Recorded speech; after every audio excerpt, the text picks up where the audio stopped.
রাজনীতিবিদদের বুঝতে হবে যে 16 বছর ফ্যাসিবাদ চালানো যায়, কিন্তু ফ্যাসিবাদের পতন খুব ভয়াবহ, এটা মনে রাখতে হবে।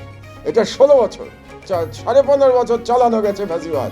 সাংবাদিকদের অত্যাচার করা গেছে, 66 জন সাংবাদিককে হত্যা করা গেছে, হাজার হাজার সাংবাদিককে জেলে পাঠানো গেছে, পত্রিকা বন্ধ করে দেয়া গেছে, কিন্তু শেষ পর্যন্ত ক্ষমতায় আজীবন টিকে থাকা যায় নাই এবং পতন, খুব করুণ পতন হয়েছে, দেশ থেকে পালাতে হয়েছে।